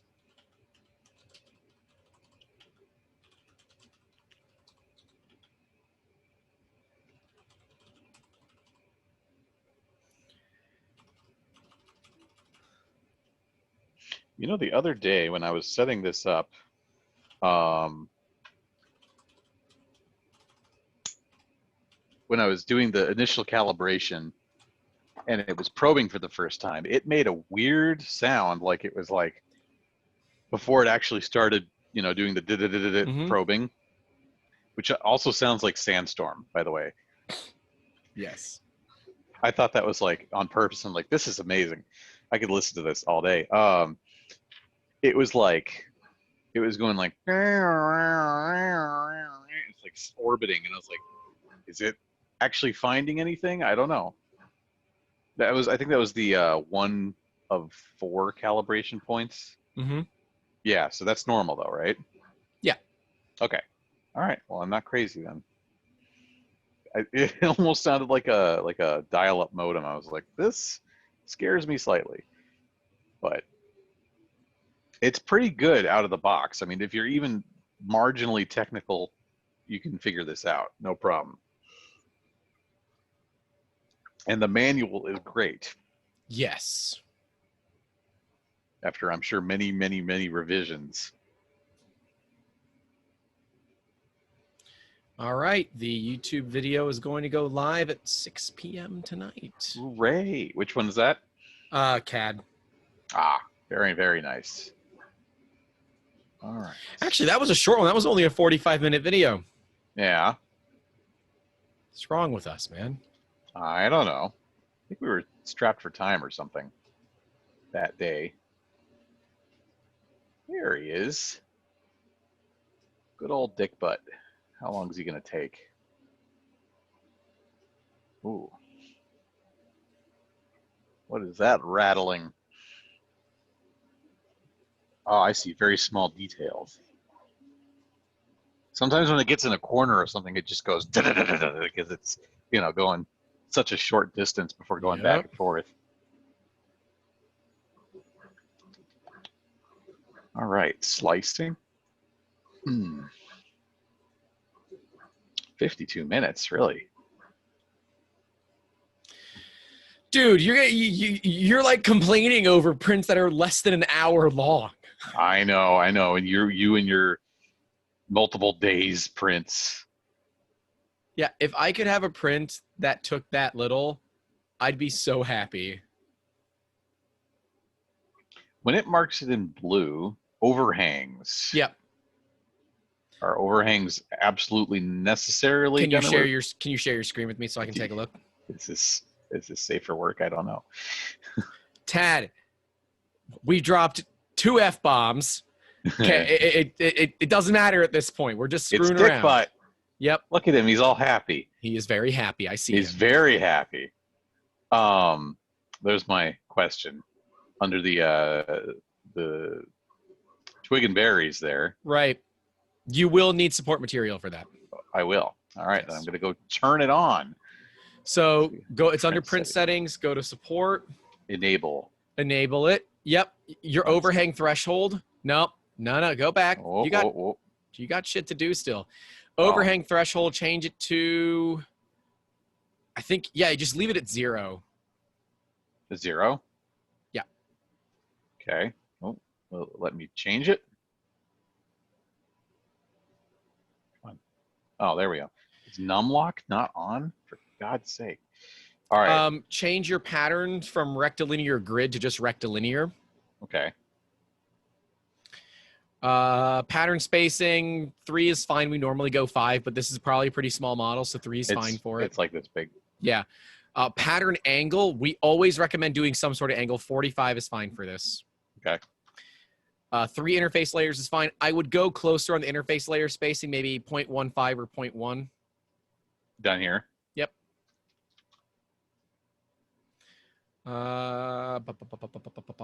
XY separation. We normally do like 0.5 millimeter, but that one's going to be more up to your printer. So if it's strings when it's moving, you want more separation. The last thing you want are your supports bonding to your part. Right. That's obviously a problem. You want to be able to remove them easily. Right. 60% is probably fine. And always, at least for Prusas, because they have phenomenal bridging capabilities, you don't want to support a bridge. It doesn't matter. Don't support bridges. Yep. All right. So if we go back out to platter and we reslice, you don't have slicing enabled in the background, right? You have that turned off? Guess not. Okay. All right. So here's a fun one. You know where it says over on the right middle, there's where it says supports. It says everywhere. Go up a little bit. Yeah. Change it to from build plate only. Build plate only. And now redo it. See what it looks like. I'm trying to remove it from his face. He doesn't need the support. He really does not need it on his face. No, you need it at the arms and at the berries and twig on the back there. Is there really no way to make that? Because that seems like it's way too. It sticks out too far. You couldn't just have support like see on the fingers. You couldn't have it directly. So straight down. That's part of the thing with the distances or the angles. So we specifically do support at an angle because if you're doing a really long bridge and it's not very wide, you'll only have one line of support material. And then you try to build, your solid layers on top of it. It doesn't work. So if you go at a bit of an angle, you end up with a bunch of small zigzags you could easily build on top of. So you can mess around with that a little bit. Right. Oh, no, don't. Okay. What? Why? You can turn support on and off. No, I know. I'm just going to have one that has support and one that doesn't. You're going to end up with a lot of... I'll figure it out. Okay. But you're saying like when you get the capability to paint support, this will be a little less excessive, you think? Completely. That'll be nice. If you change your support angle to 0 and see what it looks like. Okay. Support angle to 0. All right. Reslice. Kind of the same. Actually, it's worse now. Go to 90 instead. Okay, other direction. 90. Where did I go? Ah. And see, the nice thing is before you go out of it, go back to that setting real quick. Yeah. You see the little undo arrow? Yeah. It lets you go back to the previous setting. So the machine, it remembers what you did. So if you do something, you're like, crap, I don't like it. That's actually worse. So 45 was pretty good. Okay. In some cases, it's better. In some cases, it's worse. That one's one you screw around with, and you'll eventually find one that fits. The reason here is, and this is why I like Simplify 3D for support over Prusa, is it's doing the 3mm gap. And it says, well, 3mm is not enough, but 6 is too much. We're going to go with 6, boys. Yeah. Yeah, 45 seems to be pretty optimal in terms of minimizing support. Yep. All right. Change it back to 45. Oh, I'm gonna make some cool shit with this, Grant. Let's do it. Make some cool shit. All right, export. I'm just excited. So, like when we're working on projects for customers, if we need to print something really quick, and for some reason I'm not available, you can quickly whip something up and you just add it to your bill. There we go. Nice and simple. I was gonna say, Khajiit has wares if you have coin. That is correct. Thank God so far we've had the coin, man. Yeah. I spoke with the president of Slice Engineering. Oh, how did that go? It was good. Yeah. It was really good. He's a Those great hot guy. ends are cool. They really are. We're gonna be doing some stuff. I'm excited. Yeah, we're gonna be doing some stuff. I did not go into that meeting with the expectation of doing stuff. Yeah, it's just sort of a meet and greet. Yeah, we were on a talk with Softworks together. Softworks is like a private front for the United States SOCOM. They really don't hide it. It's just kind of known. Say, are you allowed to say that, or is It's SEAL Team known. 6 gonna pop through your window? Let them. Your very small window. My windows are normal size. Thank you very much. It's just obstructed by all that stuff. Well, there are other windows here, okay? I'm Jeez. sorry. These are the worst windows to come through. There's a bunch of plants on the other side of them. But oh, this is looking good. Good. Good old benchy. When your fan kicks on, are you dropping temp at all? I have not been noticing.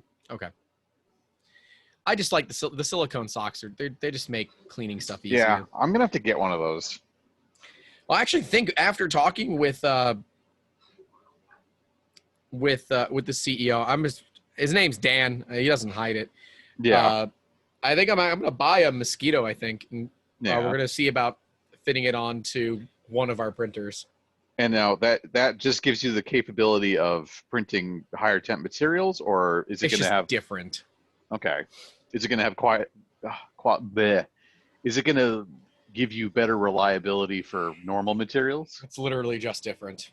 Oh, I saw the way it's got like a bimetallic heat break or something. Yeah, so it should stop issues with heat creep. So that's like why we have the hood open on the Fusion 3. Yeah. Is if we shut it, the chamber temp gets too hot and we'll have heat creep.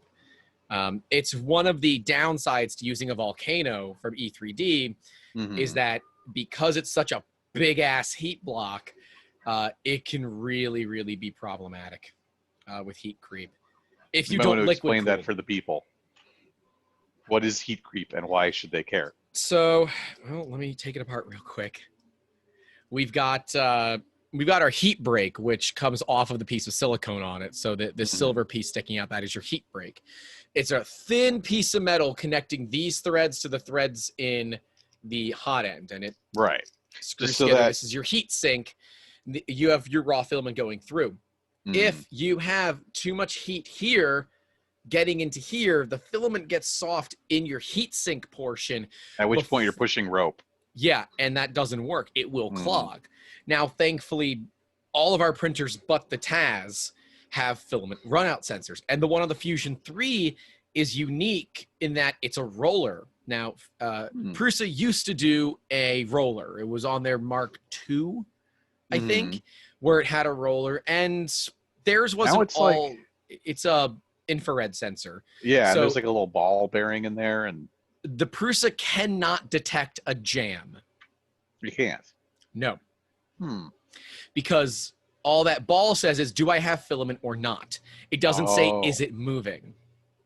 But with the Bondtech gears where you're pushing the filament from both sides, jams are really unlikely unless you're using flexibles, which we've had plenty of jams with flexibles. I mean, you and I went through those issues with flexibles, but on the Fusion 3, because it's a fully enclosed chamber, it does have an exhaust fan, but it's not very powerful. It's designed to remove some heat.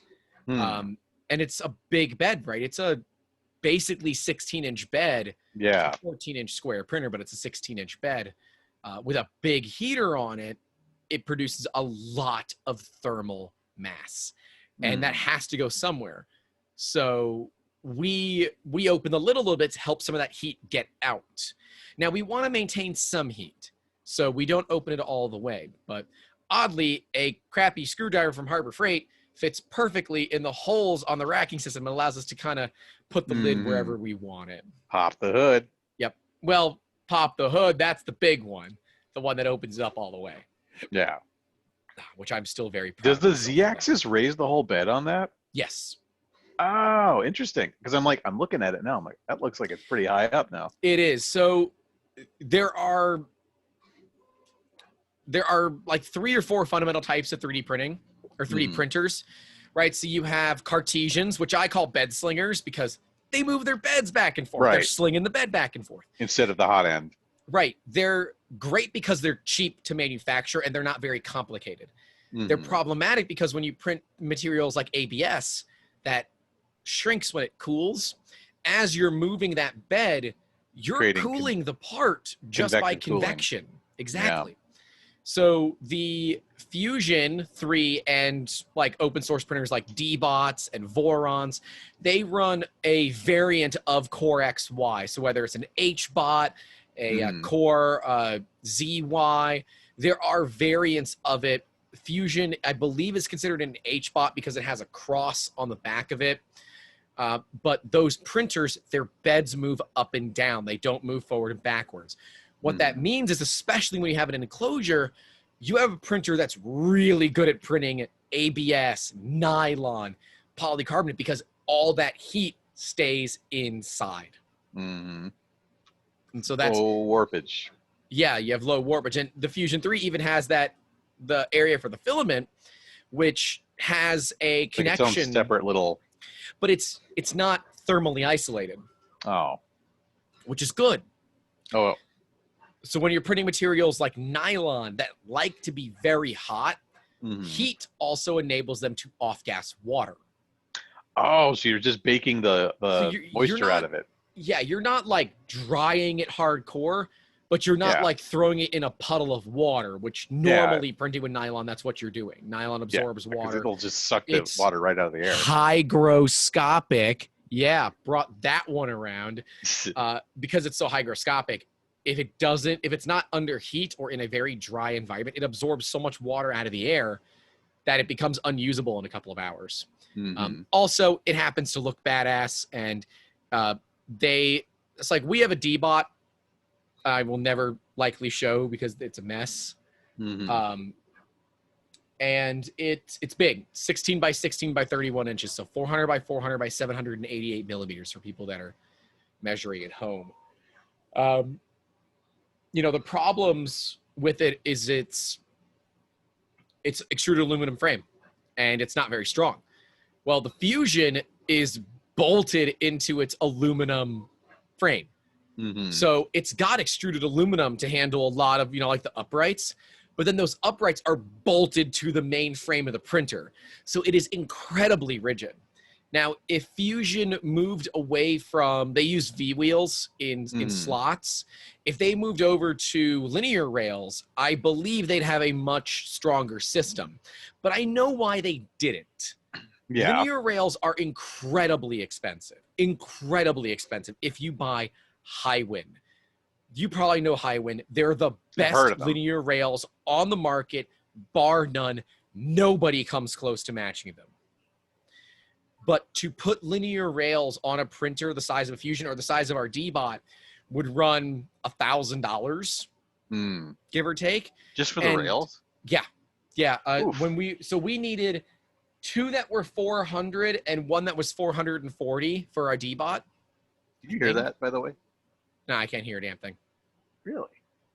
Yeah. Man, the noise isolation or cancellation on my headphones is too good. So when we were looking at doing that upgrade, Highwind wanted like $300 plus for each of those rails. I said, forget that. I'm going to go to Guangdong, China, and we ordered from a company called AXK. AXK has some great reviews. They're very similar to Highwind, but the quality's like 90%, which for what we are doing is more than adequate. For Fusion 3, they opted to go with like a Delrin wheel because it will last. You don't have to lubricate it. It's self-lubricating. Right. It's relatively maintenance free. So I understand why they did it. From a support standpoint, it's a lot easier for them if they need to replace a wheel to have a customer just swap out a wheel. It's really complicated to swap out a rail because it's got screws every inch on it that you have to get off. Then there are T-nuts that you'd have to get out to. It's a nightmare. And, you know, iGoose makes some Drylin rails that I've seen before, and they're Drylin. Yeah. The Taz actually uses iGoose bearings. I wonder, God, it hurts to turn this way. Don't do that. Well, whatever. I don't immediately see. I have some iGoose samples, and the old Drylin bushings from the Taz. So Lulzbot opted, instead of doing ball bearings, they went with Drylin, which is similar to Delrin, but it's considerably high. It's harder, and it's much more. Its lubricity is higher. Is it like have like graphite in it or something? I don't know. They're orange. They're a weird color. If you want to look up iGoose, you can. iGoose Drylin. Yep, great company. They kind of started around 3D printing, from what I'm aware. That's where I heard of them. They were likely doing more motion system work for a long time. But I know a lot. iGoose. Is it iGoose or iGoose? I don't know. IGUS. Yeah, I've always called it iGoose. All right, what is this? This is Drylin double wide rails. So it's interesting. So wait, it's made of aluminum? No, the rail might be made of aluminum, but the rail's aluminum. Their carriage is probably the Drylin. Yeah, here we go, carriages. Oh, I see. They just call it that because it's meant for that. All right, so here's the assembled carriage. Like Fusion 3 uses the cable chain is from iGoose. Okay. Their cable chain is from them because they do make the best damn cable chain on the market, bar none. Like we got some cheap ass cable chain on our D-Bot, and it sucks. It's terrible. I hate it. iGlide J200. So this is the material you're talking about. It's nice stuff. Ooh, I see. So it's in a little die-cast block. The heck is it made of? iGlide J200. Sorry, from a material science standpoint, it is interesting. I doubt they will tell you anything. Oh, I'm sure. I'm going to share my screen because I can pull up. I'm going to pull up their website. So they've specifically got like a whole section. Go away. Whatever. They specifically have a section dedicated to 3D printers because, like, so I search for iGoose LM8UU, which that's one of the that's the ball bearings the Prusa uses are LM8UUs. iGoose makes replacements. But see, they've got cable chain, they've got the bearings. It's got a very nice wear resistance. Oh yeah, it's ridiculous. Ooh.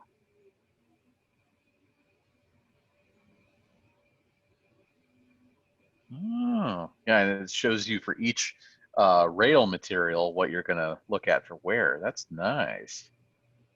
And like, you know, they're pretty affordable. Yeah, radioactive resistant. Who's using this in? Oh, dude, they give you you can get CAD for them. That's cool. Yeah, who's using this in I'm gonna pull a ionizing PDF. radiation environments? Interesting. Here's their PDF on it. Capable of -20 to max 60 C. So good reason why Fusion 3 didn't use it. Their chamber will easily hit 60 C. Hmm.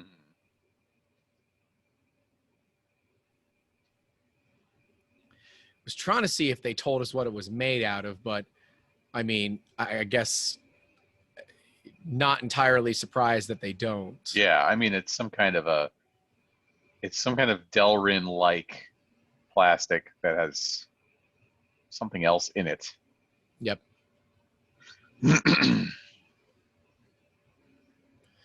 And they're good people. I've worked with our local IGUS rep for a while.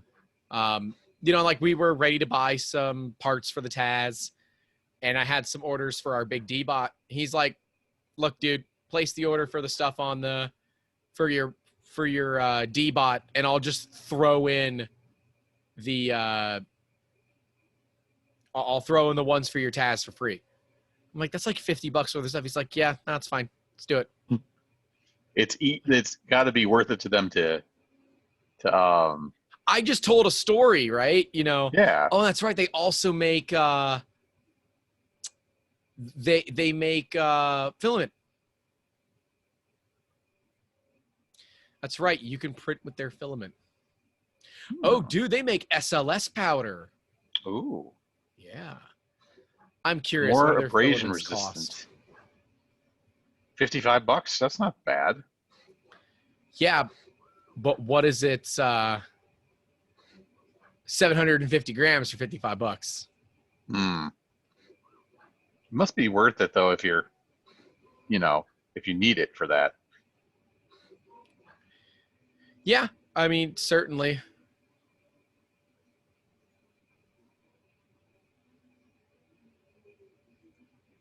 Huh.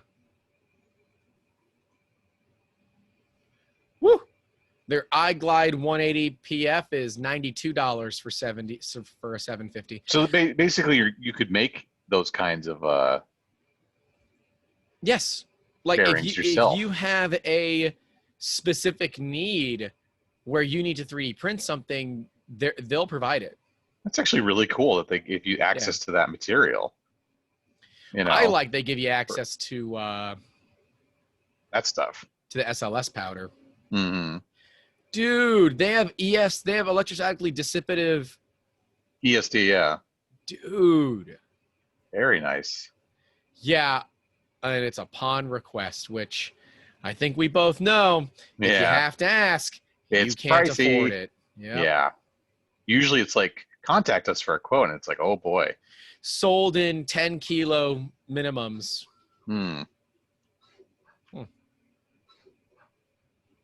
I'd be curious to see how it matches up to a nylon. Yeah. Wow. Its max water absorption is 1.9 WT. I don't know what that's going to... That's going to be weight percentage. It's a max water absorption is 1.9%. What's that compared to nylon? I don't know, but I know that's a lot lower. Let's find out. Let's see. Nylon. Coefficient of sliding friction against steel, CF53 steel, 0.26. And against a 304 stainless is 0.18. That's like, push it and it goes. Yeah. So for reference, nylon. What's its flexural nylon strength? 6. Of what? The flexural strength of nylon 6. Do you want to know? Yeah. All right. Nylon 6 flexural strength. Flexural strength, modulus or the yield strength? Both. Okay. You want it in PSI or gigapascals? Megapascals. Megapascals. So flexural yield strength is 150 megapascals at the top. So it's between 20 and 150. You're probably looking 70, maybe average. Oh, okay. So they're showing 68 and 61. So I assume 68 is its flexural strength, and then 61 is where it yields. Yeah. Yeah. Okay, Ultimate so it's, versus yield. but I would assume that this nylon is going to win here. Max long-term application temperature, and that's going to be like your TG. Yeah. Theirs is ADC, which is lower than PETG. Yeah. So the nylon, so nylon 6 is your most common nylon, right? Well, for 3D printing, it's actually nylon 12, PA12. Oh, I'd have to look that. But for nylon 6, say, comparatively, the water absorption is 3.5%. So you're looking at double, or, only half the amount of water absorption per weight. So let's look at nylon 12. But nylon's going to absolutely win on its temperature ratings, right? Yeah. Because it says max long-term is 80C, max short-term is 140, and the lower range is -40. Yeah. It's like, look, PLA can stand 140C for short terms too, but it better be really short. Yeah. Like, I use do I have it handy so I can, no. I have a big blowtorch that I use to clean parts with. That thing is thousands of degrees. Because it lights up the little, the hairs, right? Yeah, it cleans up the parts, right? It cleans up support, cleans up the little strings. And look, there are ways to get rid of it, but it doesn't pay. The amount of time that we save by just hitting it with a blowtorch for 3 seconds, grossly. Can I use like one of those little kitchen lighters? Like a grill lighter? Yeah. A long thing? I'm going to do that because I hate this little hair BS. I like the little micro butane torches a lot. Yeah, the little like that. Yeah, because the kitchen ones, the butane tends to leave soot on the parts if you get it on there too close. Something I see. is hitting my arm. I don't know what the hell it is. Hold that thought. I'll be right back. Okay. This is nice stuff. And they give you everything about this material.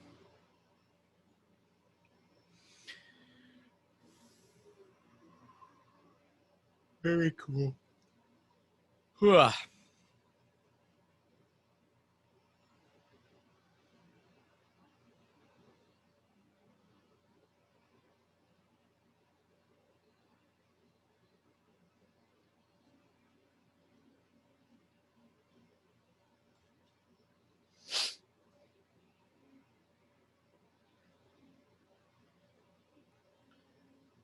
Oh man, finally got.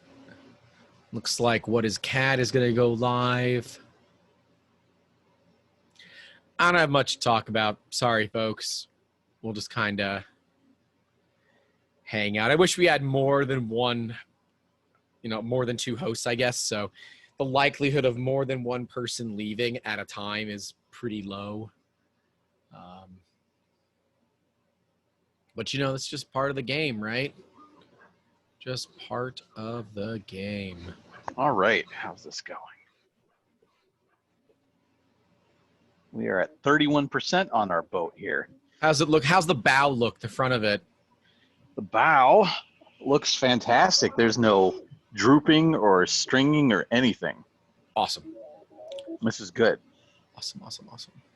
Yeah, and it's already printed the, the deck, so to speak, and that has a really nice surface finish. So I'm happy. I say we sign off here, though. We've got a lot of time in between the print. Quite frankly, I need to get up and move a little bit because my leg's starting to fall asleep again. So we're gonna sign off from here, everyone. Thanks for hanging out on this impromptu episode. Yeah. We're gonna sign off here, and if you notice that we're both wearing the same thing in an official episode, it's probably because we recorded it 20 minutes after this. Yeah. Yeah. And Take in care, a everybody. future episode, we will have an update on this print.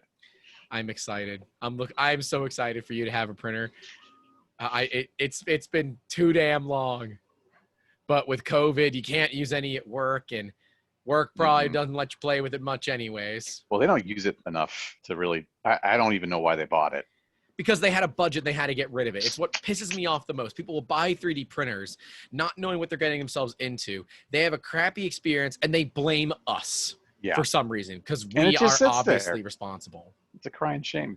Yeah. Anyways, folks, we hope you all had fun hanging out with us. We should do these live. That would be interesting. Have like the chat and stuff. Yeah. You know, people could ask us questions. I think we should do like a stand-up on Saturday or Sunday. Probably Sundays are better. Like right before we record, or probably right before we record the weekly episode. We can just do like a 1 or 2 hour live session where we're just talking with people. No one's likely going to show up the first few times, but it'll still record it. So, all right. Alrighty. We're at. God, I just hiccuped. Damn it. We're out of here, folks. Take care.